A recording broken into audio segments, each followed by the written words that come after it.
የአውሮፓ ህብረት ባወጣው መግለጫ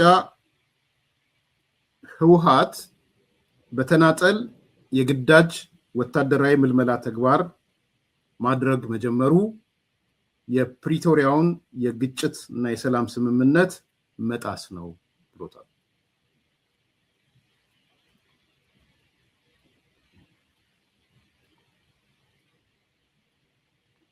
ዛሬ ነው አውሮፓ ህብረት ይሄን ያወጣው።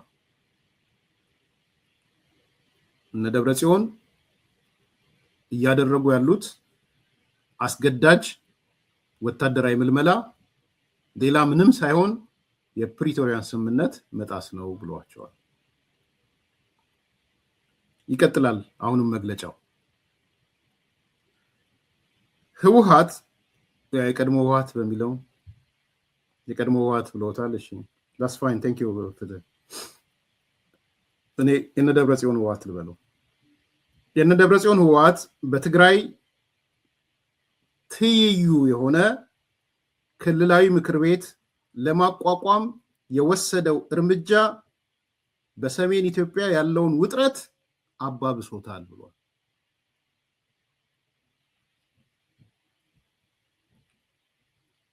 የሁለተኛው ትልቁም ነገር ነው።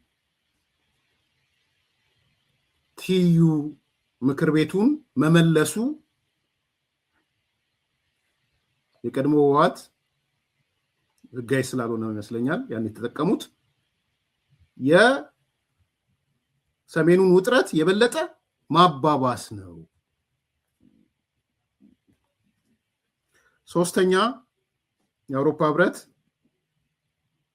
የአፍሪካ ህብረት ልዩ መልእክተኛ ኦሉሴጉን ኦባሳንጆ ሰላምና መረጋጋት እንዲሰፍን የሚያደርጉትን ጥረት ሙሉ በሙሉ እንደግፋለን። በጣም አጭር መግለጫ ናት። ቱ ዘ ፖይንት ሄደች ናት። ሲሪየስ ናት። ይሄ ስንጠብቀው የነበረ ነው።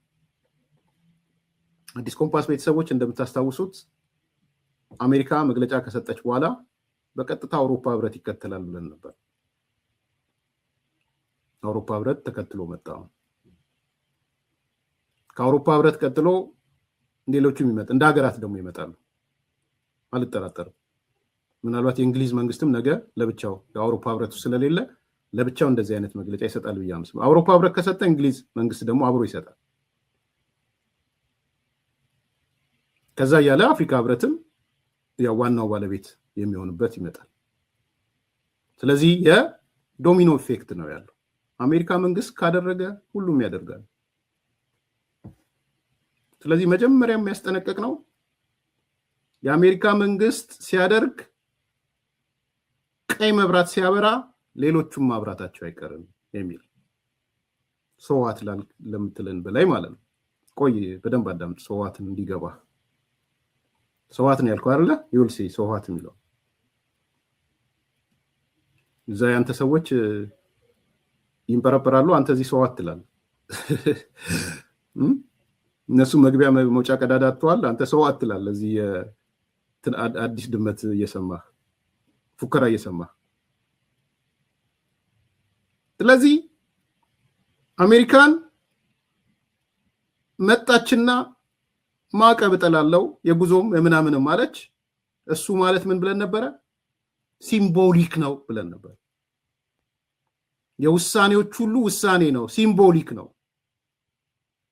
አንዳንዶች ሊያጣጥሉ ፓስፖርት የሌላቸው ምናምን ሲሉ it's not the issue of passport። ልጆቻቸው የአሜሪካዊ ናቸው፣ ከዚህ በኋላ ልጆቻቸው እንደዚህ that's not the issue። እሱ አይደለም ጉዳዩ። ከፓስፖርት የተሻገረ ነው ጉዳዩ።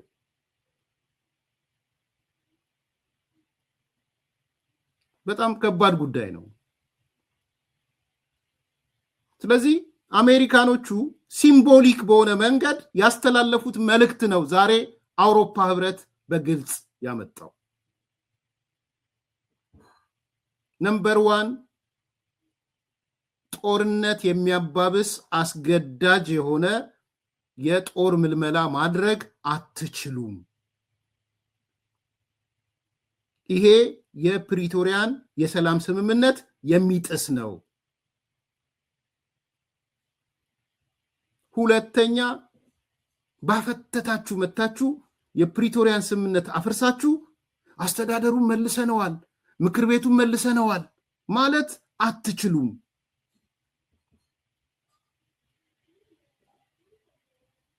ሶስተኛ የአፍሪካ ህብረትን ንቃችሁ መሄድ የኢሳያስን የኤርትራ ዳይኖሰር ተከትላችሁ ትእዛዝ ተቀብላችሁ እሱ ነው አፍሪካ ህብረት እንዲንቁ እያደረጋቸው ያለ። ኢሳያስ ትልቁ አንዱ ባሪ አፍሪካ ህብረት መናቅ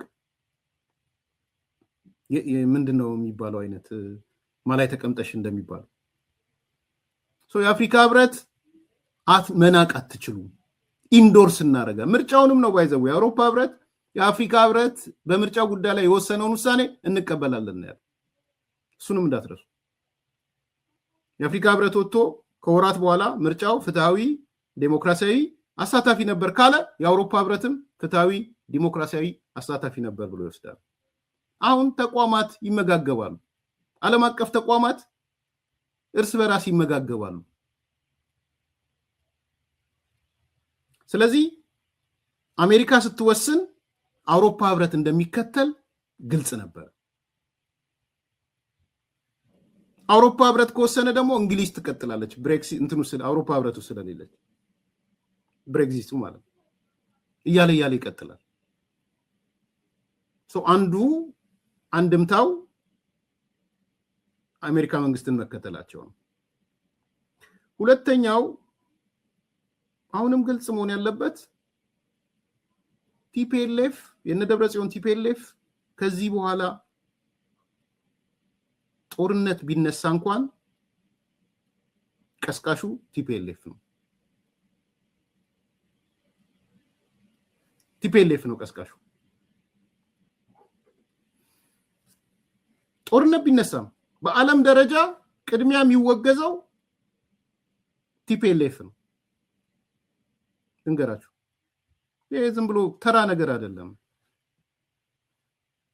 ትላንት ገፍተን መጣን ላላችሁት ሲምቦሊክ በሆነ መንገድ ብቻ ሳይሆን በመረጃ በማስረጃ በኢንፎርሜሽን በቴክኖሎጂ በምን ድጋፍ ማን ሲያደርግ እንደነበረ እኮ በኋላ ግልጽ ሆኖ ወጥቷል። ዛሬ ያንን ድጋፍ ነው እየተነፈጋችሁ ያላችሁት።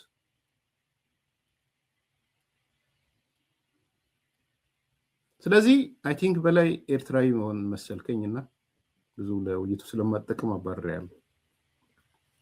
ከኤርትራውያን ጋር ይሄ ከሻቢያ ጋር ብዙ አትቀላውጥ። ከኢትዮጵያ ጋር ነው የምንነጋገረው። እሱን ግልጽ እንደው ኢትዮጵያ ስል ኤርትራዊ ሆነው ሻቢያ የሆኑት እዚህ እንዲመጡ አንፈልግም። የፕሪቶሪያውን ስምምነት ከዚህ በኋላ የጣሰው ቲፒኤልኤፍ ነው። ይሄ ትልቅ ምልክት፣ ትልቅ ድል ነው። በነገራችን ለኢትዮጵያውያን ድል ነው። ጦርነት ለማንፈልግ ሰዎች ድል ነው። ለነጌታቸው ረዳ ድል ነው። ለነደብረጽዮን ሞት ነው። ነግራችኋለሁ ምን እየተፈጠረ እንደሆነ እነደብረጽዮንና መካከል ያለው ክፍፍል አነሳላችኋለሁ። ይሄ አንዱ የአውሮፓ ህብረት ጋር የተያያዘው ነው። ሁለተኛ ሌሎች የተሰሙ የህወሓት የነደብረጽዮን የእብደት ውሳኔዎች ሌሎች ተሰምተዋል ዛሬ። በጣም አደገኛ የእብደት ውሳኔዎች፣ ፋሽስታዊ ውሳኔዎች ማለት ነው። ከነዚህ ውስጥ አንዱ የትግራይ ፖሊስ ኮሚሽን እና የትራንስፖርት ቢሮ ያወጣው መመሪያ ነው። የዛሬ ነው። ምን ይላል? እጠቅሳለሁ። ማንኛውም የህዝብ ተመላላሽ መኪና ወይ አውቶቡስ ትራንስፖርት በሌሊት ወይም በምሽት መጓዝ አይችልም። በተለይም ከትግራይ ወጥተው ወደ ሌሎች የኢትዮጵያ ክፍሎች የሚሄዱ የመጓጓዣ ትራንስፖርቶች ሙሉ በሙሉ ታግደዋል። ይሄን ያወጡት ዛሬ ነው። የትግራይ ፖሊስ ኮሚሽን ያወጣው።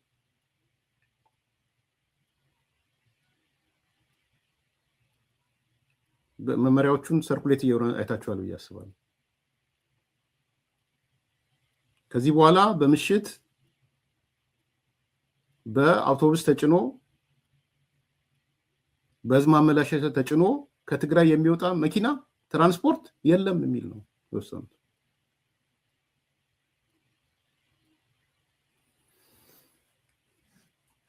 ባጭሩ የየብስ ትራንስፖርት የለም እያሉ እንጂ ምሽት የምትባለው ቀን ላይ ደግሞ ያው እርምጃ ይወስዳሉ አውቶቡሶቹን ቢያዩ ማለት።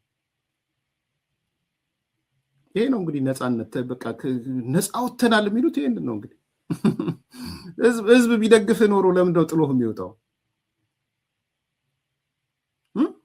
በእርግጥ እናንተ ጋር የትግራይ ህዝብ አብሯችሁ ቢሆን ኖሮ እንዲህ አይነት ድራኮኒያን የሆነ ጨቋኝ ህግ ታወጣ ነበር? ከአሜሪካ አይደል እንደ ያለፈው የሰሜኑ ጦርነት የሚባለው ከአሜሪካ ከአውሮፓ ከምናምን ዘለው አይደል እንደ ትግራይ የገቡት? ዘለው የዩኒቨርሲቲ ትምህርቶ የኮሌጅ ትምህርቶቻቸውን ትተው እንደ አንዳንዴ እኮ እንትኑን ይሄ ምንድነው ልዩነቱ?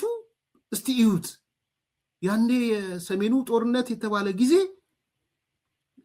የነበረውን የየስቴቶቹ ጋር በዲሲ አስፋልት በሉ ስቴት ዲፓርትመንት አውሮፓ ምን አስቡት ያንን ህዝብ ያን ወጣት ቀጥሎ ደግሞ ጥሎ ወደ ትግራይ የገባው በተለያየም በሱዳን በኩል በምን ቀጥሎ ደግሞ ገንዘቡን ጌታቸው እንደነገረን በቢሊዮን የሚቀጣ ገንዘብ ተሰብስቦ የገባበት አይታወቅም። በቢሊዮን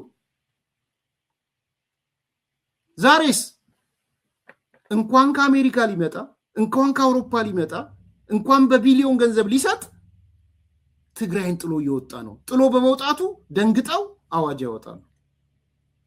በምሽት መመላለስ አይቻልም፣ በህዝብ ተመላላሽ አውቶቡስና ትራንስፖርት መሄድ አይቻልም።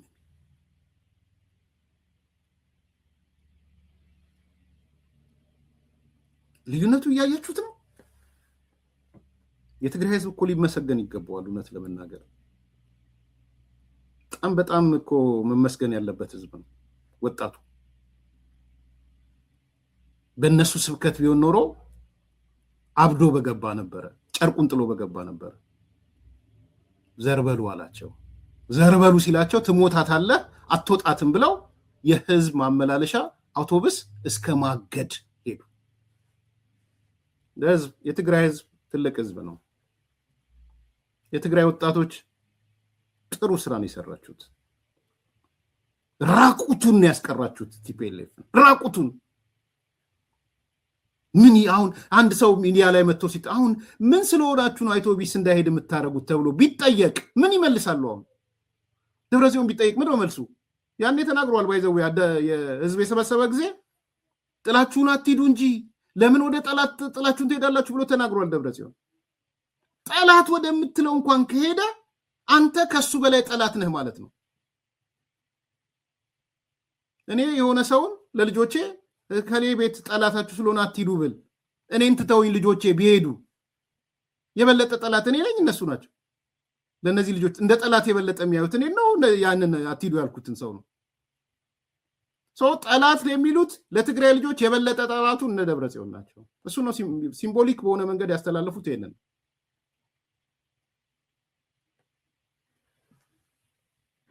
ሌላ የሰማሁት በቅርብ ቀን ደግሞ ምናልባት በሁለት ሳምንት ወይ በአንድ ወር ውስጥ ደግሞ የኢትዮጵያ አየር መንገድን ያስቆማሉ የሚል ሰምቻለሁ። አየር መንገድም በአንድ በኩል ትኬት የሚቆርጡ ሰዎች አስቀድመው ለትግራይ ፖሊስ ኮሚሽን እና ለትግራይ ደህንነት ጽሕፈት ቤት ሪፖርት እንዲያደርጉ ከነ ምክንያታቸው አዲስ አበባ ሄደው ይሄን ላደርግ ነው ይፈቀድልኝ ብለው የይለፍ ፍቃድ ይሄ ገና አልተጀመረም፣ ዊዝን መንዝ ይጀምራል ነው የሰማሁት። ስለዚህ በአየርም የሚሄደው ነገር ይቀራል ማለት ነው። ሙሉ ለሙሉ ቢቆርጡት ይጎዳሉ። ስለዚህ ምንድነው ያሉት? የትግራይ ዜጋ ሆኖ ወይ የትግራይ ተወላጅ ሆኖ ለቅቄ ይወጣለው የሚል ካለ በአየር መንገድ አስቀድሞ ለፖሊስ ኮሚሽን ለትግራይ ፖሊስ ኮሚሽን እና ለደህንነት ጽሕፈት ቤቱ ለትግራይ ሪፖርት ያደርጋል። ሲፈቀድለት ነው ትኬት የሚቆርጠው። ትኬቱን የሚቆርጠው ከተፈቀደለት በኋላ ነው። አለዛ ግን ሟቀል ይጥል ሊሆን ይችላል። ትኬቱን ቆርጦ አትሄድም ሊባል ይችላል። ስለዚህ ሁለተኛው ቀጣዩ ፕሮጀክት እሱ ነው። አየሩንም ይዘጉታል ከጊዜ በኋላ ማለት ያለው ትግራይ ያለው ሁኔታ ይሄ ነው። ሁለተኛው መረጃ ይሄን ይመስላል። ሶስተኛው ገና በደንብ በዝርዝር እንትን አላለም፣ ግን በነ ደብረጽዮን መካከል ሲሪየስ የሆነ መከፋፈል እየተፈጠረ ነው። በቃ እንደ አሜባ ብቻ ሳይሆን ከአሜባ ዋሰም ስንጥቅጥቃቸው እየወጣ ነው። በአንድ ወገን ኢቭን ደብረጽዮን አለበት ነው የሚባለው። ደብረጽዮን እና ምክትል ፕሬዝዳንት ያደረገው አማኑኤል አሰፋ፣ አማካሪ ያደረገው አለም ገብረዋድ እና እነዛ ሁለት ወጣቶች እና ሌሎቹም በአንድ ወገን ሆነው አሉ። በሌላ ወገን ደግሞ እነ ፈትለወርቅ እና እነዚህ ሚሊቴሪው ዮሐንስ መዲድ፣ ምግበይ ምናምን የሚባሉት አሉ። በእነሱ መሀል ሲሪየስ የሆነ ጸብ አሁን እያደራጁ ነው። ሰዎች ኔትወርክ እያደረጉ ነው። ያን ጌታቸው ላይ እንዳደረጉት፣ ጀነራል ታደሰ ላይ እንዳደረጉት አሁን የደብረጽዮን ቡድን አለ ወይም የነ ጌታቸው የዚህ አማኑኤል አሰፋ ምናምን አለ፣ አለም ገብረዋድ። በሌላ ሳይድ ደግሞ የነ ፈትለወርቅ አለ። የነ ፈትለወርቅ ቡድን እና የነ መዲድ ምናምን የሚባለው የነዚህ ማነው ስሙ ምግበይ የሚባለው በአስቸኳይ ጦርነት ውስጥ እንግባ ነው እያላቸው። ምንም ነገር አያስፈልግም። አሜሪካ የምትባል የራሷ ጉዳይ፣ አሁን ቀደም እንዳባረርኩት ልጅ ማለት ነው፣ የምታመጣውን እናያለን። አውሮፓም የራሱ ጉዳይ፣ ዓለም የራሱ ጉዳይ። ኢሳያስ አለልን፣ ግብፅ አለችልን፣ ፋኖ አለልን። ወደ ጦርነቱ እንግባ። ጊዜ ባጠፋን ቁጥር እየተበላን ነው። ቲዲኤፍ እየመነመነ ነው። የመዋጋት አቅሙ እየተዳከመ ፍራስትሬት እያደረገ ነው። በድሮን ሲመታ ፍራስትሬት እያደረገ ነው። ስለዚህ ዘለን ወደ ጦርነት እንግባ የሚል የነ ፈትለወርቅ ቡድን አለ። ይሄ በዋናነት አምባሳደር ፍስሐ አስክዶም የሚመራው ቡድን ነው። ጋድፋዘሩ እሱ ነው። እዚህ አሜሪካ ያለ አምባሳደር ፍስሐ አስክዶም ይባል። ሪፖርት አድርጉበት። ባይዘው እንደዚህ አይነት ሰዎች ሪፖርት ማድረግ ይጠቅማል። አሁን እንደውም አዲሱ ህግ ይሄ የዜግነት ምናምን የሚባል እንትንም ፍርድ ቤቱ ተነስቷል የተባለ ነው። እዛ ውስጥ መግባት አልፈልግም፣ ንጹሃን ማት ስላሉ። ግን እንዲህ አይነት የማወክ ስራ፣ የጦርነት ስራ የሚሰሩ ሰዎች ካሉ ሊስት አድርጋችሁ ሪፖርት አድርጉ። እዚህ እሱ የሚመራቸው ሚዲያዎች አሉ። አዲስ ድመት ምናምን ምላችሁ አሁን ብዙ ስማቸው መጥቀስ አልፈልግም። ጦርነት ካልተቀሰቀሰ የነገሯቸው በደብረጽዮን ላይ ዘመቻ ክፈቱ፣ በአማኑኤል አሰፋ ላይ ዘመቻ ክፈቱ፣ በማነው ስሙ እነዛ ሁለት ወጣቶች ላይ ዘመቻ ክፈቱ፣ በአለም ገብረዋድ ላይ ዘመቻ ክፈቱ ተብለዋል። እና አለም ገብረዋድ እነ ደብረጽዮን ነገ ማነው ይሄ እነ ማነው አሰፋ ማነው አማኑኤል አሰፋ ኧረ ይሄ ነገር እንዴት ነው? ኦባሳንጆን መቀበላችን ልክ ነው። የአሜሪካ አምባሳደርም መጥቶ ቢያናግረን ጥሩ ነው። እውነታውን እንንገረው፣ ወደኛ እንሳባቸው የሚል ፍራቻ አላቸው። ደብረጽዮን አለም እንትን አሰፋ አማኑኤል አሰፋ ገብረዋድ ምናምን ማለት ያኛው ቡድን ግን ኦባሳንጆ መምጣት አልነበረበትም። የራሳችሁ ችግር ነው ኦባሳንጆ መምጣቱ። የአሜሪካ አምባሳደሩ መምጣት አይችልም፣ ከዚህ በኋላም አይመጣትም። ከማንም ጋር ዲፕሎማቲክ የሚባል ግንኙነት አያስፈልግም ነው ያላቸው። ሚዲያዎቹም ለሁለት ተከፍለው አሁን ሰሞኑን ታያላችሁ ተጀምሯል። አማኑኤል አሰፋ መቀጥቀጥ ተጀምሯል። ደብረጽዮንን መቀጥቀጥ ቆይቷል። አለም ገብረዋድን መቀጥቀጥ በተወሰነ መልኩ ይጀመራል አሁን። ስለዚህ እዛው በውስጣቸው እየተባሉ ነው ያሉት። ለዚህ ነው በአዋጅ በህግ እርስ በራስ እየተሳሰሩ ያሉት ማለት ነው። ባለፈው እንደነገርኳችሁ ነገ ከነገ ወዲያ አማኑኤል አሰፋ ስልክ ደውሎ ከሬድዋን ጋር ቢያወራ ወይም ስልክ ደውሎ ከጌታቸው ረዳሽ እንደ ጠላት ይቁጠረው፣ ስልክ ደውሎ ምክትል ጠቅላይ ሚኒስትሩ ጋር ቢያወራ ወይም ስልክ ደውሎ ከኢታማዦር ሹሙ ጋር ቢያወራ አማኑኤል አሰፋ የሞት ፍርድ ነው ቢጠብቀው። ደብረጽዮን ነው ብዬ ነው። ደብረጽዮን ከጠቅላይ ሚኒስትሩ ጋር ቢያወራ ደብረጽዮን ከመከላከያ ሚኒስትሩ ጋር ቢያወራ ከኢታማዦር ሹሙ ጋር ቢያወራ ደብረጽዮን ቢያወራ የሞት ፍርድ ነው የሚጠብቀው። እንደሱ አይነት ህግ ነው እርስ በራስ የሚጠባበቁበት ህግ ነው ያወጡት። ስለዚህ አንዱ አንዱን ስለማያምን አሁን እንደዚህ አይነት መንፈራቀቆችና መንሸራተቶች ስላሉ አማኑኤል አሰፋ ደግሞ እንደምታውቁት የዛኔም ጦርነት የሆነ ገጠር ተደብቆ ነበር ነው የሚሉት። ተሸሽጎ የሆነ ተደብቆ ለውጥ ሲመጣ ነው የመጣው አማኑኤል። በዛ ደግሞ ይኮረኩሙታል። አንተ ፈሪ እያሉ ይኮረኩሙታል። ተደብቃል ነበር አንተ ፈሪ እያሉ ነው የሚኮረኩሙት። አሁን ዩልሲ አማኑኤል አሰፋ ማለት ፈሪ ምናምን ከነገሌ ጋር ተገናኝቶ ምናምን ይሉታል። ዩልሲ ዘ ፕሮግራም ታያላችሁ። ካሁኑ ልንገራችሁ እኔ በጣበጡ ደስ ነው የሚለኝ። ጥሩ ነው። ህዝቡን አበጣብጡ እንጂ እነሱ ይበጣበጡ። ስለዚህ ሌላው መረጃ በውስጣቸው ያለው መፈረካከስ ወዴት ያመራል ነው። በህግ እየገደቡ በህግ እያሰሩ የሄዱበትም ምክንያት አለመተማመኑ ጫፍ ስለደረሰ ነው። አንደኛው የአንደኛውን ኮቴ አያምንም። ወታደሮቹ ምግበይ ከእንትን አይተማመንም፣ ከመዲድ አይተማመንም። ስለዚህ ይሄ ሌላው ጉዳይ ነው። በመጨረሻ የሻዕቢያ መንግስት የጭቃ ጅራፍ ነው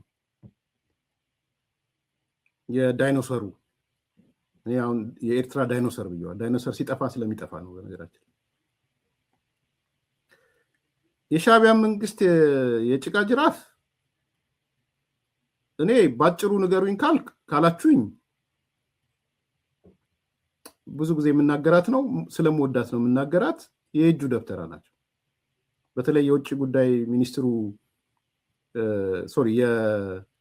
የፕሮፓጋንዳ ሚኒስትሩ በቀደም በእኛ የእጁ ደብተራ ሆኗል። አሁን ይህ ነው የእጁ ደብተራ አይደል?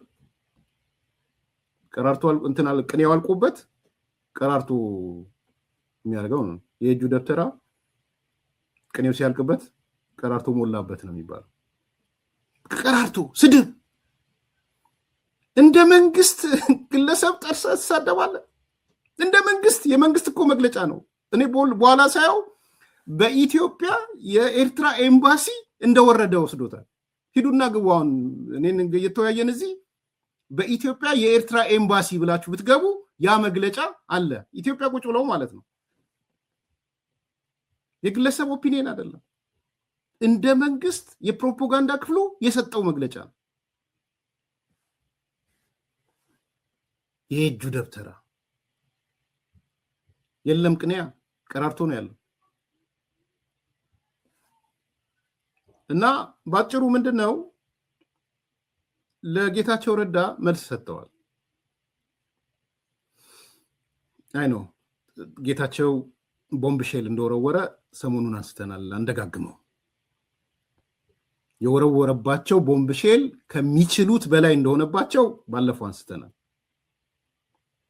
ትላንት እንደውም ማታ ላይ በጣም ስለገረመኝ የሆነች አጭር ነገር ጫር አረኩኝ ፌስቡክ ላይ አይታችሁት ከሆነ ሞከሩ። መጀመሪያ በማን ሞከሩ? በአማራ ዘረኛው ሚዲያ ጽንፈኛው ሞከሩ። በትግራይ ጽንፈኛው ዘረኛው ሚዲያ ሞከሩ ጌታቸውን ሊመቱ ሊሰድቡ። በጌታቸው አሰፋ ሚዲያዎች ሞከሩ ሊሰድቡት። በራሱ በሻዕቢያ ተላላኪዎች በኩል ሊሰድቡት ሞከሩ። እራሳቸው የሻዕቢያ ልጆች ወጥተው ሊሰድቡት ሞከሩ። ከዛ በኋላ አይ ቲንክ የኤርትራ ፕሮፓጋንዳ ሲገመግመው የነዚህ ሁሉ ድምር ውጤት ለውጥ አላመጣም። ስለዚህ ምን አደረጉ? ራሳቸው መጡ። ራሳቸው እንደ መንግስት የፕሮፓጋንዳ ክፍሉ መግለጫ ሰጠ። ያው እሱ መግለጫ እሱ ነው፣ ሰውየው ነው ፕሮፓጋንዳ ክፍሉ ነገር። ስለዚህ በትግራይ ጽንፈኛው ሞክረው፣ በኦሮሞ ጽንፈኛው ሞክረው፣ በአማራ ጽንፈኛው ሞክረው፣ በሻዕቢያ ተላላኪው በኢትዮጵያ ኒስካባ ያለው በሱ ሞክረው አልሳካ ሲላቸው ስድቡ ራሳቸው መጥተው መልስ መስጠት ጀመሩ።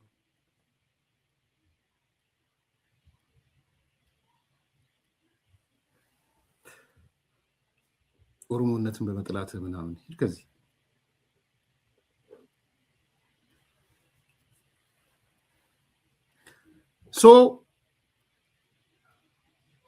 ተመልሰው መተው አሁን የኤርትራ የፕሮፓጋንዳ ክፍል ለጌታቸው ረዳ የሰጠው መልስ ነው። አንዱ ለሶስት ነጥብ ዝርዝር ገብቼ እንዲህ ነው ምናምን እዛ ውስጥ መግባት ብዙ እነሱ መሆን ስለሆነ አንዱ ለሶስት አራት ሐሳብ አነሳላችኋለሁ እንደማጠቃለያ። አንደኛ የኤርትራ መንግስት የሻቢያ ፕሮፓጋንዳ የጭጋግ ጅራፉን ሲገርፍ አንደኛ ያነሳው ምንድነው? ብልጽግና በከፍተኛ ተስፋ መቁረጥ ስሜት ውስጥ ገብቷል። በአሁን ሰዓት የመጨረሻው ዝቅተኛ ደረጃ ላይ ይገኛል። ብልጽግና መውጫ ወደሌለው አጣብቂኝ ውስጥ ገብቷል። ይሄን ምንድነው በደንብ ባይዘዌ ግልጽ እንድትሆኑ የኤርትራ ፕሮፓጋንዳ ክፍል አቅጣጫውን እኔ ያውቀዋለሁ። ሁሌ አቅጣጫ ይሰጣል፣ ከዛ የኢትዮጵያ ሚዲያዎች ተቀብለው ያራግቡታል ነው እሳቤው። እሱ ነው በነገራችን። ይሄ ማለት ሮድ ማፕ ነው በነገራችን፣ እንትን እቅድ ነው። ትንሽ አሰራሩን ልንገራችሁ አሳጥሬ። ድሮ ለምሳሌ አማርኛ ክፍልና ነበራቸው ሻቢያ። የአማርኛ ክፍል ነበረው አይደል? ታስታውሳላችሁ? የአማርኛ ክፍል ምናምን ነበረው። ልክ ኢሳት ሲቋቋም አማርኛ ክፍሉን አቆሙት። ሌሎች የአማርኛ ክፍልም ሲቋቋሙ አቆሙት። ለምንድን ነው ያቆሙት? እኛ ለምን እንለፋለን? የሀገሩን ሰርዶ በሀገሩ በሬ። ስለዚህ እኛ የኮሚኒኬሽን አቅጣጫ እናስቀምጥና የፕሮፓጋንዳ አቅጣጫ እናስቀምጥና እነዛ ሰዎች ተቀብለው ያንን ፕሮፓጋንዳ ያስተጋባሉ ነው እሳቤው። ኢሚዲየትሊ ኢሳት ሲቋቋም አስመራ ያለው የአማርኛ ዲፓርትመንት ተዘግቷል። ይሄን አምነን መቀበል አለብን። ኢሳት ውስጥ የነበርን ሰዎችም አምነን መቀበል ካለብን ቁም ነገር አንዱ ይሄ ነው። የሚያናድዳችሁ የሚያማችሁ ሰዎች እንዳላችሁ አውቃለሁ። በዚህ ጉዳይ እንደ ግለሰብ ላታስቡት ትችላላችሁ። አይ ይሄን አስቤ እኮ አይደለም ኢሳት ያለውት ልትሉ ትችላላችሁ። እኔ እንደ ግለሰብ አልገባም እዛ ውስጥ። እንደ ተቋም ግን በኋላም ያጣራሁት እኔ አስመራ ላይ የአማርኛ ፕሮግራም የተዘጋው ኢሳት ከተቋቋመ በኋላ ነው። ምን ያደርግልናል ተብሎ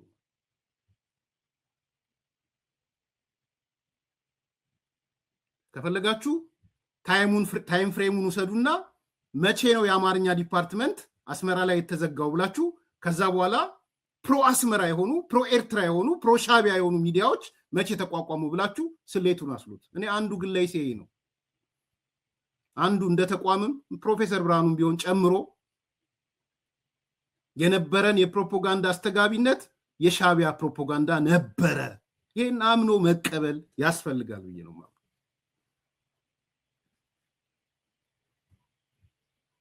ስለዚህ አሁንም ምንድነው አሁን ደግሞ ያለው አቅጣጫ አሁንም አማርኛ ዲፓርትመንት ምናምን የላቸውም። የኮሙኒኬሽን አቅጣጫ ግን አላቸው። ይሄ ኮሙኒኬሽን የፕሮፓጋንዳ ክፍሉ ከኤርትራ ሲልክ ለራሱ ብቻ አይደለም የሚላከው፣ ለትግራይ ጽንፈኛው፣ ለኦሮሞ ጽንፈኛው፣ ለአማራ ጽንፈኛው፣ ለሻቢያ ተላላኪው፣ ለባንዳው ለነሱ ነው የላከው። በቀጣይ ቀን የምታዩት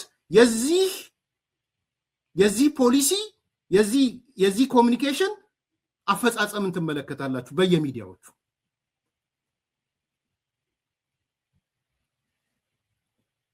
ይሄ ነው እውነቱ።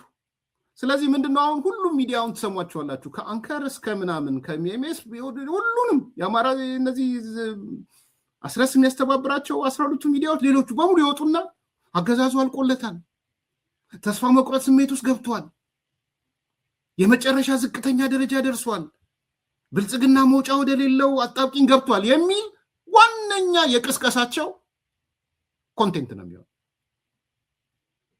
እኔም ያመጣሁት ለዛ ነው። ስለ ኢሳያስ ላወራ ስለ ዳይኖሰሩ ፕሮፓጋንዳ ላወራ አይደለም። እሱ ምን ይጣይ ኦሬዲ ዳይኖሰር እኮ ነው። ግን ይሄንን ተከትሎ የሻቢያው እየላከ ያለው ለአማራ ጽንፈኛው፣ ለኦሮሞ ጽንፈኛው፣ ለትግራይ ጽንፈኛው፣ ለሻቢያ ተላላኪውና ባንዳው ነው እየላከ ያለው በርካሽ ጉልበት የሚጠቀምባቸው ማለት ነው። ስለዚህ ይመጡና ስርዓቱ አልቆለታል። ነገ እመጣለሁ እንደው በዝርዝር። ትላንት ስስቅ ነበረ፣ ፕሮግራም ሰራበታለሁ። እዚህ ውስጥ ቆራርጬ ማስቀመጥ አልፈልግም። ነገ ርዕስ ይኖረኛል። የጠንቋዮቹ ልጆች የሚል ርዕስ ይኖረኛል። የዲያስፖራ ጠንቋዮች ልጆች ደግሞ ልጆች መጥተዋል፣ ወይም አልጋ ወራሾች። ባለፈው ሳምንት የዲያስፖራ ጠንቋዮች የሚል ነበር ርዕስ ያስኩት አይደለ? አሁን ደግሞ የጠንቋዮቹን ልጆች ይዤላችሁ እመጣለሁ ነገ። እስከዛው እያሰላሰላችሁ ቆዩ። አልገባም፣ ከገባው ለምን ነገ ርዕሳችን አንዱ የዲያስፖራ የጠንቋዮቹ ልጆች የሚል ደን ከፈለጋችሁ ደግሞ ያለፈው ቅዳሜ ወይ እሑድ ዕለት የተሰራውን የዲያስፖራ ጠንቋዮች የሚለውን ፕሮግራም ሂዱና ተከታተሉት። በተለይ በመሳይ በጣም ነው የምትስቁት። በጣም ለዚሁ ቲፕ ልስጣችሁ። በቃ መሳይን ነገ እንስቅበታለን። መሳይ መኮንን አርበኛ ትበለው ስትሉ ነበር። እሱ በሉኝ ስላለ ነው። ወይ እንስቅበታለን። መሳይ ላይ የምንስቅበት ከይዘቱ ተነስተን ነው። ምን ሲል ነበረ፣ ምን እንዴት ታጠፈ የሚለውን ነገር እናነሳለን። ሌሎች ደግሞ አዲስ ከዩጋንዳ የመጡ አሉ። እነሱንም ደግሞ እናነሳቸዋለን። ወደ ነጥቤ ልመለስና የኤርትራ መንግስት የፕሮፓጋንዳ ክፍል ነው አቅጣጫ ያስቀመጠ። በዚህ መሰረት ነው የሚመራው። ሚዲያዎቹ በሙሉ የሚመሩት በሱ ነው። እና ትሰሟቸዋላችሁ። አሁን በቃ ስርዓቱ አለቀለት፣ አልቆለታል፣ ምናምን የሚል ትሰማላችሁ። አንደኛው እሱ ነው ከሻቢያ የጭቃ ጅራፍ የወሰድኩት ማለት ነው። ሁለተኛው የጭቃ ጅራፍ ግን በቀጥታ ጌታቸው ረዳ ላይ ያነጣጠረ ነው።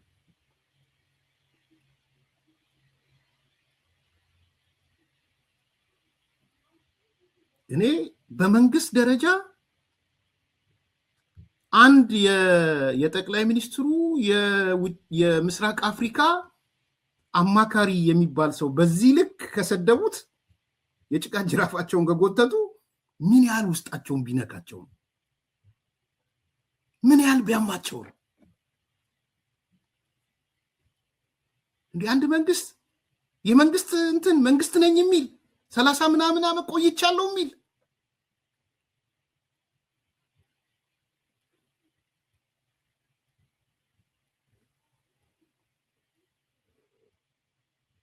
አባቴ ሳልበራ አይደለም የሞተው፣ ከረን የሞተው። ረሳው ዳኒ ሳልበራ ላይ አይደለም። ከረን እናስመልሳለን የሚል ግን ህልም የለኝም እኔ። እንደ አባት ሳልበራ እንቀብርሃለን ይላል አንተ ምናምን ብሎ። ይቺ ቃል ደግሞ ለሌላ ነበር የምትጠ እኔ አማራ አረጋችሁኝ እንደ አንተ አህያ የምትለኝ አማራው ነበር አንተ አህያ የምትሉት። አሁን ወደ እኔ መጣ። አይ ፕሮፓጋንዳ እንድትጋለጡ ስለፈለኩ ነው። እንዲህ ናቸው ሲሰብኳችሁ ሲናገሩ እንደዚህ ነው። አውቀዋለሁ ደግሞ የሚል እንደ አባቴ ሳልበረሃ እንቀብርሃለን ይላል። አባቴ ሳልበረሃ አይደለም የሞተው፣ ከረን ነው የሞተው። ኢትዮጵያ አንድ ናት ብሎ ነው የሞተው። እኔ ግን የአባቴ ልጅ አይደለሁም። ወደ ጌታቸው እንምጣ። ጌታቸው ረዳን እንዴት ነው የሞለጩት የሚለው ማለት ነው። ጌታቸው ማለት አለ የኤርትራ መንግስት ኮሚኒኬሽን እና ፕሮፓጋንዳ ተለዋዋጭ፣ ውሸታም፣ የባዶ ክስ ጋጋታ ተናጋሪ፣ አሰልቺ። የሁሉ ጌታቸው ነው። የጌታቸው የ35 ደቂቃ ንግግር እጅግ አሰልቺ ነው አለ የፕሮፓጋንዳ ክፍሉ የኤርትራ ሁሉም ኤምባሲዎች የተቀባበሉት ማለት ነው። የኤርትራ ኤምባሲዎች አሁን እውነት የ35 ደቂቃው የጌታቸው ንግግር አሰልቺ ነው። እኔ ኤርሚያስ ዝርዝሩን ከዚህ በፊት በጽሁፍ ገልጬዋለሁ። የተለየ ነገር አላገኘውም። ሆነስትሊ ነው የምነግራቸው። 1 ዓመት ተኩል የሰራው ስራ በጽሁፍም በንግግርም ምንም ሙሉ ለሙሉ ሳይሸራረፍ አንድ ባንድ እያንዳንዷ ጌታቸው የተናገራት እኔ ጽሁፌ ላይ ገለጽኩት። ማነው ባለተራ ሄዳችሁ 39 ምናምን ማንበብ ትችላላችሁ። የስብሃት ዶክትሪን ማንበብ ትችላላችሁ። ከፊል ሽብርተኛ መንግስት ማንበብ ትችላላችሁ። ኤርትራናይዜሽን ኦፍ ትግራይ ማንበብ ትችላላችሁ። እነዚህ በሙሉ ተደምረው የጽሁፌ ይዘት ጌታቸው የተናገረው ለኔ አዲስ ነገር አልሰማውም የተቆራራው አይደለም የምናገረው ኒው ዲስከቨሪ የምለው ነገር የለኝም በጌታቸው ንግግር ውስጥ ቫልዩ አድ ያረኩት ዲስከቨሪ ማለት ነው ማለት የማላቀው ነገር ሆኖ የጨመረልኝ ነው ያልኩ ያለሁት ስናገረው ስጮሆ ይከራ እንደ አረተው ይሄ ነገር ከበደ ምናምን ምትሉሉ የነበረበት ነው ያመታዊ ቅደም ነው ከ10 ከ11 ሚዲያ በላይ ሄጀም የተወያየውበት ነው ምታስታውሱት ነው ያልልኩበት ሚዲያ የለም በቅዶቹ ዙሪያ ኢቲቪን ጨምሩ ስለዚህ ለኔ አዲስ ነገር አላገኘው ሆነስትሊ ግን ልንገራችሁ በትንሹ ጌታቸውን 5 ጊዜ አዳምጨዋለሁ ስራፈት እንዳትሉኝ ስራፈት ስለሆንኩ አይደለም ማዳመጥ በትንሹ 5 ጊዜ ሰምጨዋለሁ ለዚህ ነው ጌታቸው መጽሐፍ ያልኩት መጀመሪያ ሲሰማው ሰርፕራይዝ አረገኝ ቀጥሎ በደንብ መስማት አለብኝ አልኩኝ ሶስተኛው ላይ ኖት እየወሰድኩ የቆረጥኩ ሰማሁት አራተኛ ላይ ድረ ፕሮግራም ሰማሁት አምስተኛ ላይ ዛሬ ማታ ሰማሁት 5 ጊዜ ሰምቼዋለሁ 5 ጊዜም ሰምቼው አልሰለቸኝም የማቀውም እኮ ያልኳችሁ ነው አመት ሙሉ የተናገርኩት የሰበኩት እኮ ነው አመት ሙሉ እኮ ፎርካስት ያረኩት እኮ ነው አዲስ ነገር አልነገረኝም ጌታቸው ከምሬን ነው የምላችሁ ቢከፋውም እሱ ከከፋው ይክፋው ነገር ግን ዘዌ ሳመራይዝ ዳርጎ ያቀረበበት ኢንተርናሽናል ኮሚኒቲ አድሬስ እንዲያደርግ ያደረገው ካቺ በሆነ ኮሙኒኬሽን ስታይል ያቀረበበት የሄደበት ቦታ የነዚህ ሁሉ ድምር ውጤት አይደለም 5 ጊዜ 6 ጊዜ 7 ጊዜ የምትሰሙት ነው ታዲያ ያንዳንዱ ሰው የጌታቸው ንግግር ያለ ውይይት የሚያደርገው ለምንድን ነው ዋይ ከኢቲቪ ጀምሮና አፈወርቅን አይቻቸዋለሁ ሉዓላ አይቻለሁ ማልሜዳ አይቻለሁ ሀቅና ሳቅ አይቻለሁ የኤምኤስ አይቻለሁ በሙሉ ሞኒተር ሳረግ የጌታቸው ረዳ ንግግሮች እንዳላሉ የጽንፈኛው ሚዲያው በሙሉ ምን ነው ታዲያ ለምን ተቀባበላችሁት የተቀባበላችሁ በምክንያት ጆሮ ገብ ስለሆነ ነው አይን ገብ ስለሆነ ነው ህሊና ገብ ስለሆነ ነው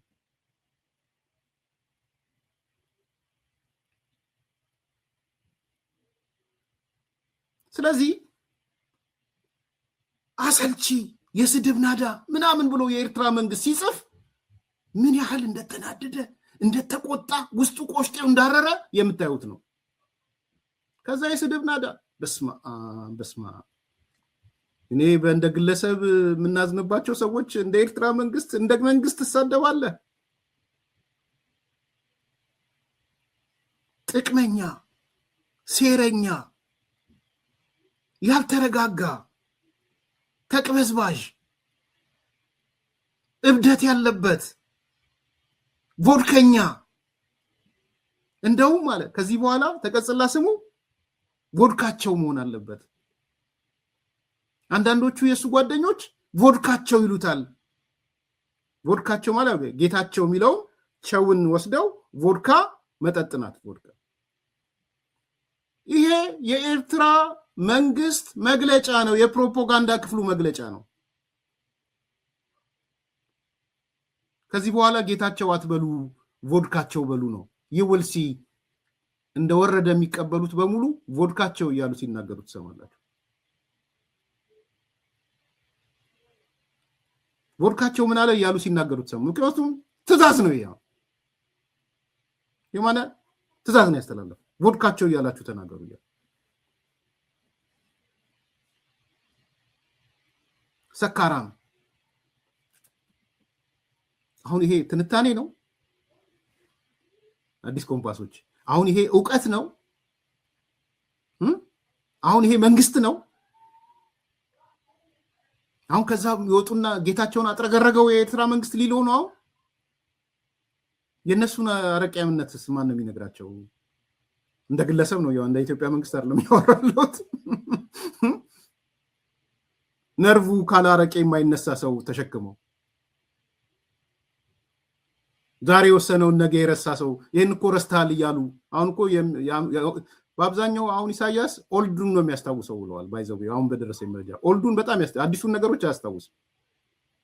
እና እነሱ ናቸው ይሄ እኮ አለ ትላንትና እኮ ይሄን ወስናል ከትላንት ወዲያ የሚሉት እነሱ ናቸው። አሁን የትኛው ብቃታችሁ ነው ጌታቸው መታችሁ ቮድካቸው የምትሉት ሰካራ የምትሉት? የዚህ ሁሉ ውጤት የተስፋ መቁረጥ ውጤት ነው ባይዘው። ከዛ ልክ ይሄን እንደ መንደርደሪያ ያስቀመጡና አሁን ምን ይሆናል መሰላችሁ? ሂዱ አሁን ከዚህ በኋላ የሚኖሩት የሻቢያ ተላላኪ ሚዲያዎች በሙሉ ጌታቸው ምን አነሳ ሳይሆን ጌታቸው ምን አይነት ፐርሰናሊቲ አለው የሚለው ላይ ያተኩራሉ። አቅጣጫ ነው ብያቸዋል።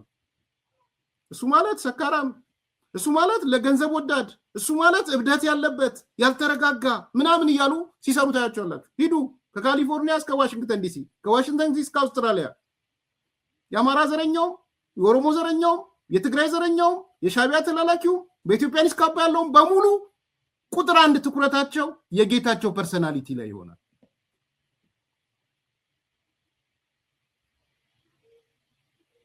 አንደኛው እሱ ነው። ሁለተኛ ምን አሉ ቀጥሎ? የዛሬው የጌታቸው ረዳ ንግግር ካመንን አለ ትላንትና የተናገረውንም ጭምር ማመን አለብን።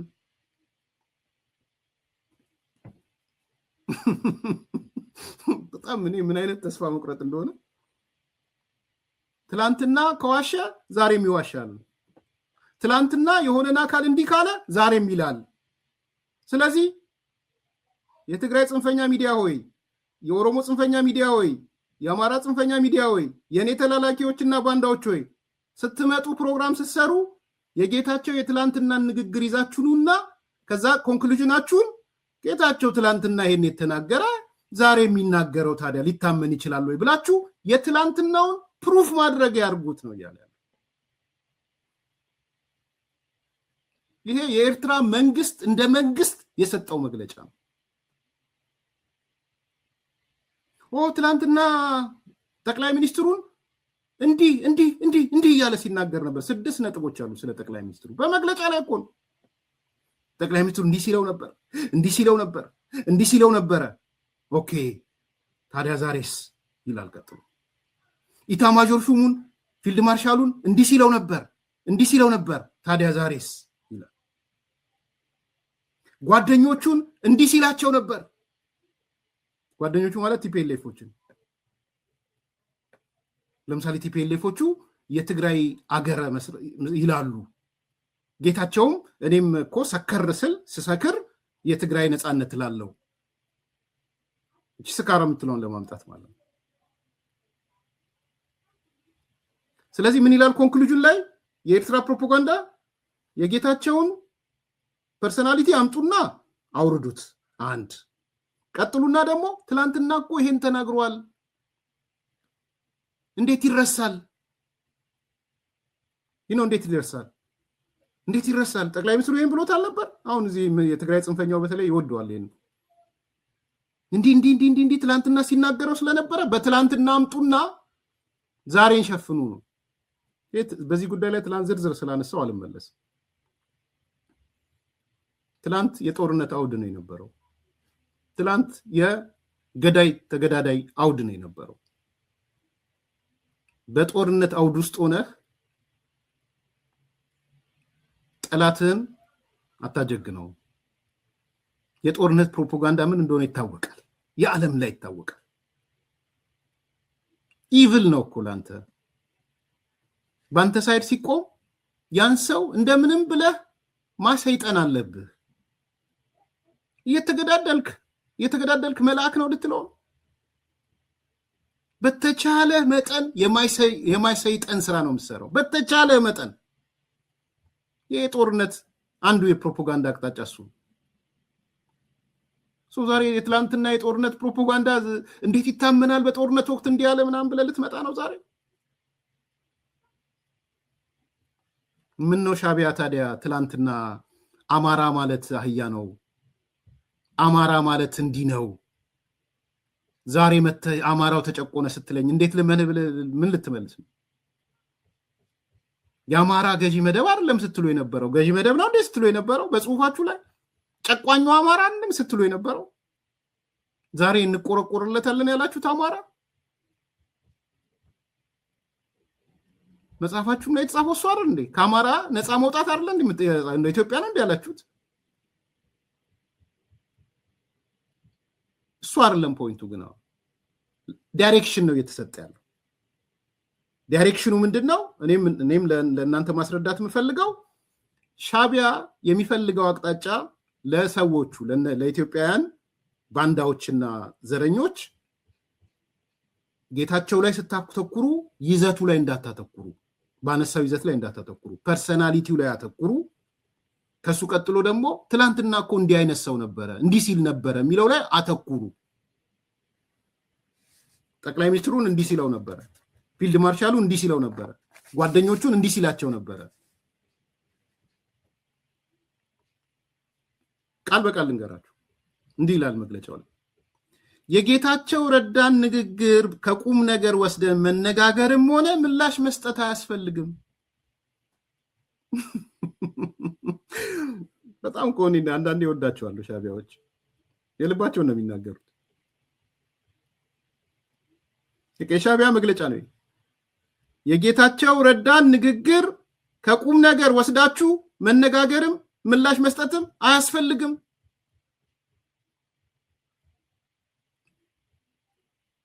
ሰምታል ነፋሲል አዲሱ ድመት ሌሎቻችሁ በይዘት ደረጃ እየመጣችሁ እንዳታወሩ። ኤርትራ ከኢሳያስ በኋላ ትፈርሳለች እንዳታወሩ። እሱን ኤርትራ የዴሞግራፊ የህልውና አደጋ አጋጥሟታል እንዳታወሩ።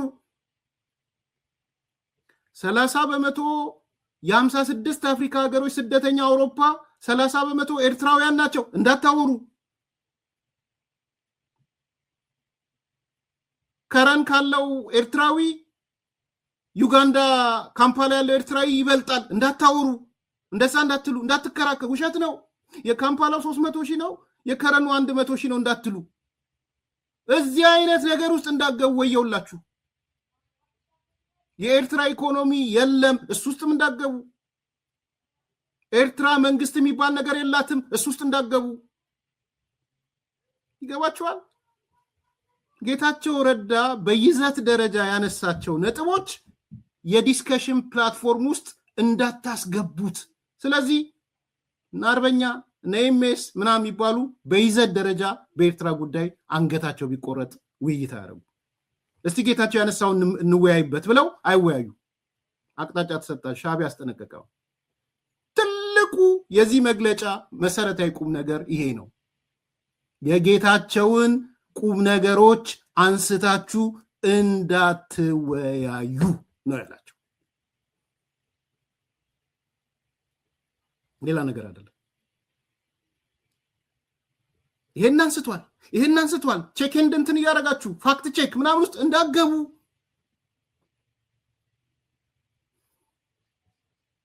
ስለዚህ ያላችሁ አማራጭ ጌታቸውን ስብዕናውን መግደል፣ የትላንትና ንግግሩን እያወጣችሁ ማጠልሸት፣ ትላንትና እንደዛ ከሆነ ዛሬ እንዴት ይታመናል ማለት ስራችሁ እሱ ነው። ከዚህ ውጪ ስለ ኤርትራ ይዘት የተናገረውን አሁናዊ ኤርትራ ይዘትን ያወራውን ብታወሩ ወየውላችሁ ነው የተባሉት። አቅጣጫ ነው የተሰጣቸው። ለኢትዮጵያ ተላላኪዎች፣ ባንዳዎችና ጽንፈኞች ሻቢያ ያስተላለፈው መልእክት ነው ይሄ መልእክት እንጂ ለኤርትራውያን ወይም ለሌላ አይደለም። ጌታቸውን አሁን ቶፒክ አያረጉትም በምንታምር ካረጉት እናያለን። በይዘት ደረጃ ነው ያልኩት። ጌታቸውን ለመስደብ ይመጣሉ። ፐርሰናሊቲውን ለመስደብ፣ የትላንትና ንግግሩን እያመጡ በማሳያት ለመስደብ፣ እንትን ለማንጓጠጥ ምናምን ይመጣሉ። ከዛ ውጪ ግን በይዘት ደረጃ 30 ደቂቃ ጌታቸው ያወራውን አንዷንም ስቴትመንት ይዘው አይመጡ። ማስጠንቀቂያ ነው የደረሳቸው። ተገልብጠው ከሰሩ ይዤላችሁ እመጣለሁ። የጌታቸውን ነጥቦች ነጥብ በነጥብ ገደል ሊከቱ ሊያፈርሱ ከመጡ የኛ ሰዎች ባንዳዎቹ ይዤላችሁ መጥቼ እከሌ ይሄን ሰርቷል ቫዮሌት አድርጎ የሻዕቢያን የፕሮፓጋንዳ አቅጣጫ መመሪያ ቫዮሌት አድርጓል ሊከበር ይገባል ብዬ